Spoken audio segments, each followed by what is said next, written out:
Hello, this is a Bluthner style 4 gram piano. That's 152 centimetres, about 5 foot long.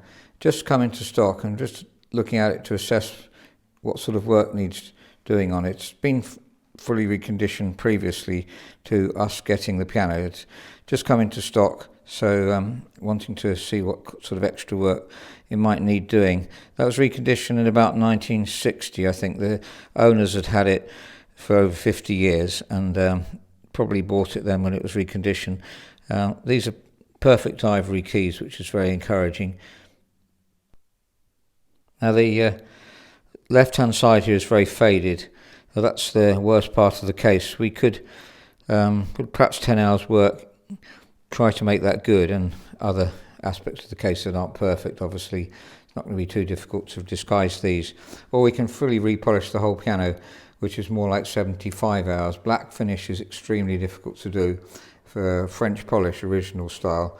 Obviously nowadays it's very often polyestered, which we can also do, and it's actually slightly cheaper. Now the rest of the case, as I say, we can disguise or fully repolish, but the top of the piano is very good actually. Again, our polisher will make good as well as he can. It's always surprising to me how much he manages to do and how much disguising he manages to do. Or as I say, it can be repolished. The reason I'm going for longer normally than I would over the case is because at the moment with lockdown it's not possible to visit us, so we also offer a trial period for the piano, so I want you to be able to see what it looks like and all the imperfections of it, so to help you decide what you'd like us to do. Or if you want it on trial as it is at the moment and think about getting it repolished later, that's also a possibility. The other worst bit I noticed was the left-hand side of the pedal box here, which again can be disguised quite easily. I'm pretty sure there's crazed on the top, so that wouldn't be possible to disguise, but these little nicks here, that shouldn't be a problem. Now, as usual, I've started filling in a check sheet to help us think about what sort of work needs doing. A few things noted on here too. And by the way, leg room on Bluthner Grand is quite low. So let's say 62 would be a normal upright. 60 is a bit low for a Grand. 62 would be more normal. So if you are tall, that might cause a problem for you. Perhaps you might want to choose a different piano. Obviously, it's made like that, so for the majority of people, it's not a problem. For me, I'd like an extra centimetre at least, I think. Looking at the rest of what we got written down here, just making a few notes and obviously add to them. Touch weight, we'll look at that in a second. It's been restrung with new hammers in the 60s, I would think, and not originally black. That's my feeling on this, only because I've just checked, and 50 pianos that were sold recently between about 1930 and 1939, and none of them was originally black. They're all either mahogany or usually mahogany, sometimes worn up. This is one we've got. We've sold the piano actually, and we're just replacing hammers and doing some other technical work on it. Sold just before lockdown. We have sold 3 others since lockdown, but we're trying to give special, the prices are very low, and special arrangements where you can try pianos out if you would like to. This is a typical flame mahogany, or fiddleback some people call it. I'm not sure what the right name is. If you've got an idea and you'd like to put that on the comments, that would be fine. This has been refinished. It's usually darker than this. So of the style 4 Bluthner Grands made, starting for about 1925, I think, to about 1939, and as we're really happy when we get hold of these because they're so popular. Haven't had one in stock for a while, so that's encouraging. Well, we sell about probably 12 a year, 15 a year, so we're trying to get hold of them as much as we can. We'll also look at 1 or 2 other aspects on here's pitch is 435. So it's got to be raised up. We'll take 442, and then that leaves it time to drop. Well, there's so much I could say really. I just want to try and keep this brief. I've noticed some interesting problems with the action, which I just want to have a look at. Now the touch rate's between 57 grams and 51 grams. This is the lowest I found it. I haven't checked all the keys, but this was 51 grams. That seemed to be the lightest. So needs evening up. We'll set it between 48 and 52. Now I noticed on this F here, even with my maximum weights was 63 grams here, it doesn't go down. But if you start it off, it does go down.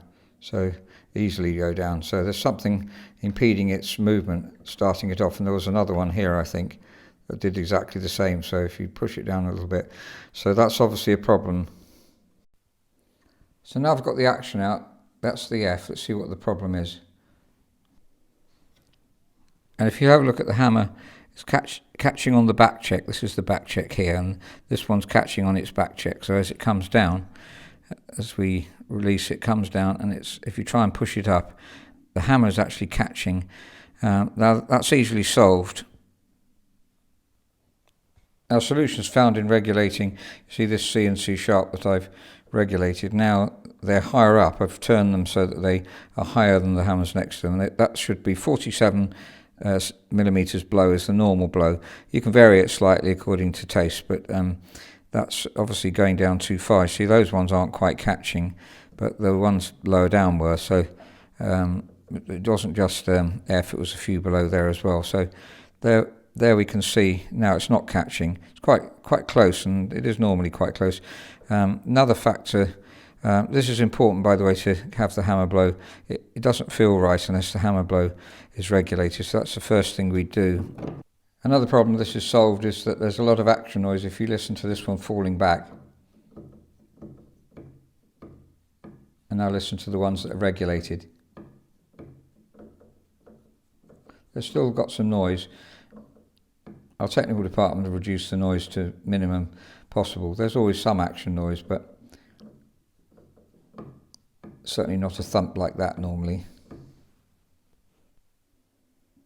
The piano's been used a little since it's been restored in the 60s, but you can see the whole shape of the hammer's still there. If you've seen on many other videos how it can get so flat because it's just wears and wears, but these ones, they just need voicing really, perhaps some light refacing and voicing, and that's going to be fine. These are good, I'm pretty sure they're Renner hammers. And we know these are Renner hammers because they have Stuttgart written here. They've obviously sanded off the Renner bit here, so you end up with Stuttgart. When we do full regulation, we normally regulate the keys first. These are set between 10.5 and 11, which is what we prefer as key dip. So that's already very good. We'll obviously tidy that up if it needs doing. I forgot to mention that when the piano comes in, we clean the keys with soap and water, and also before it goes out, as well as a policy that we have now.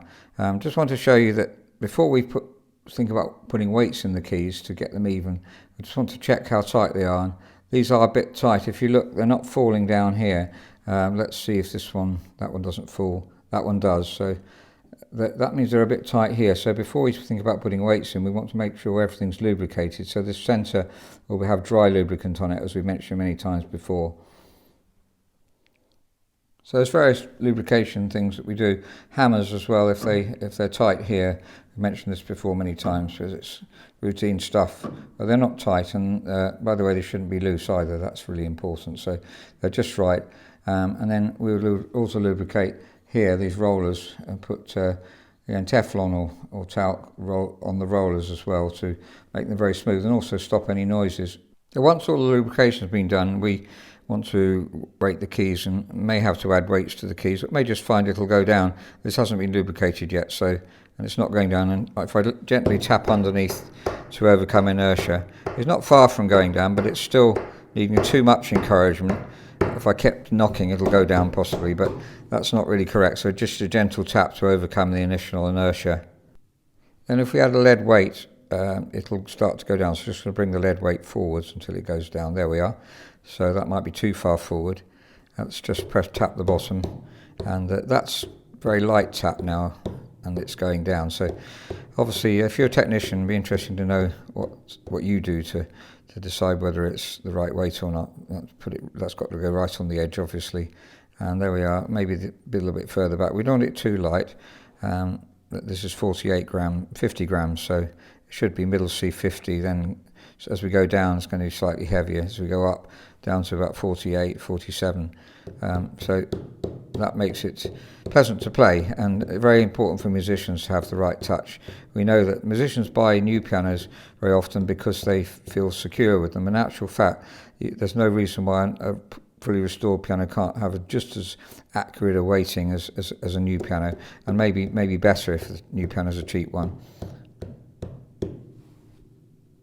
And once we've decided what the weight is, we mark it here, and then a hole can be drilled, can be added to the existing weights. Obviously it mustn't be too near this weight here, so just have to, actually when I had a big weight it was too near there.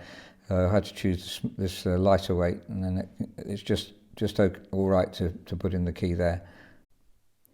Now this piano's not only had new hammers but also been restrung. As I say, I think in the 60s, looking at the colour of the strings and what the client I bought it from said as well.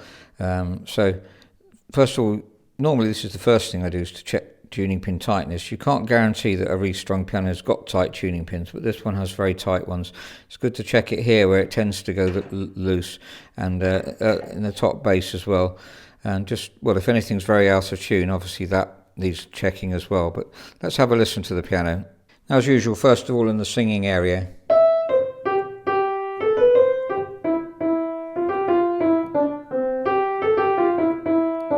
One reason Bluthners are so popular is this sort of wonderful singing tone to them. The hammers here are a bit hard. That one there, for instance. So when you put new hammers on, obviously you voice them according to taste and can make them as mellow as you like. So you don't lose the mellowness. You get a much more definition with new hammers. So obviously then, though, they do need mellowing according to taste. So we usually sell the piano and then possibly mellow it a bit more in the client's house, because we don't know what your room's like. So that's try and visit you, or ask a technician to visit you, and then we can. And also we have a worksheet, which, well, the one that I had there, we supply for you to also do your own checks. You may not feel confident about that, but it's surprising what you can sort of listen to. And see, that one is less bright than that one. Well, I'm not really expecting you to do that. It's our job, obviously, but it's a beautiful tone, though, and one of the very, very best small grands ever made, obviously, and possibly the best. If you have an opinion as a technician, let us know.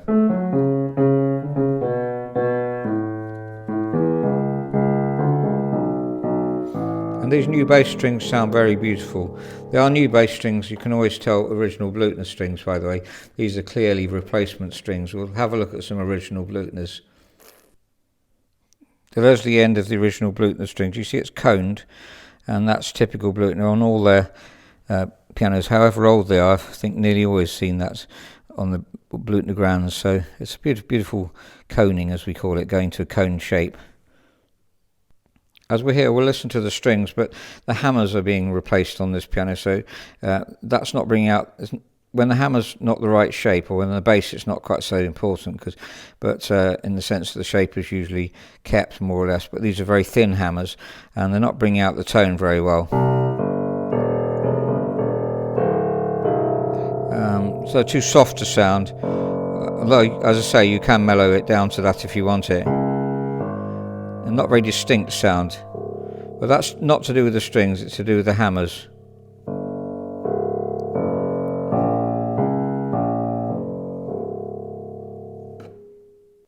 That was Bluthner was 1936, this one's 1934. No real difference between 1925 and 1939 as far as I know. Let's look at the strings here. This is very dusty, sorry about that, this has just come in. But if we look at the strings here, then we can see that's a typical modern, so you've got a double covering, but you can clearly see where the top cover finishes and the other one starts, and there's no coning here at all. This is a more distinct sound. I'll put a jump link at the bottom so you can jump to them, but the hammers, the majority of the difference is because of the hammers. Although these strings obviously do sound different too. Very pleasant sounding.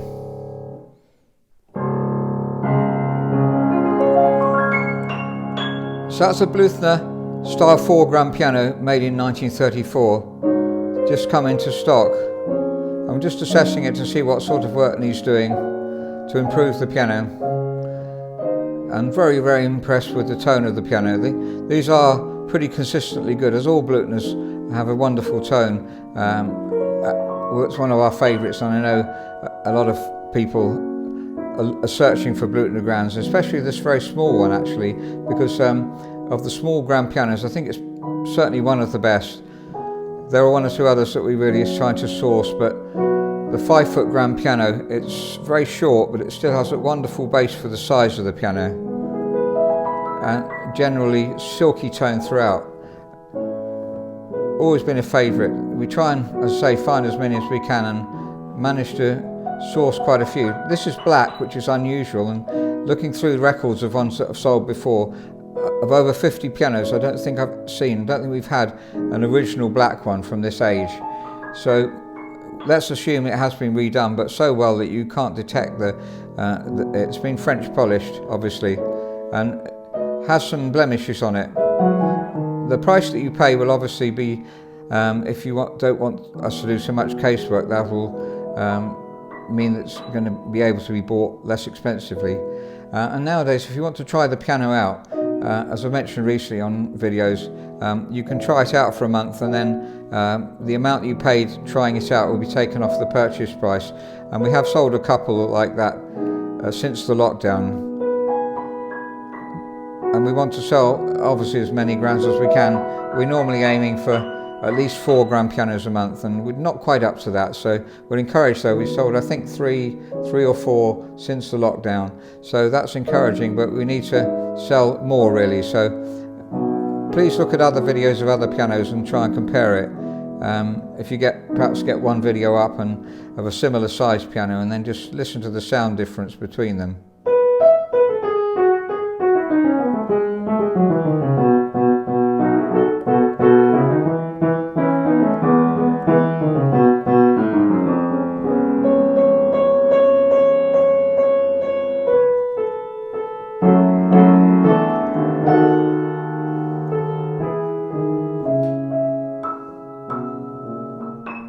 This already has a very good contrast with the unicorda, because it's been played in, and so a different part of the hammer hits the string when you press the unicorda pedal, and it's a very marked difference.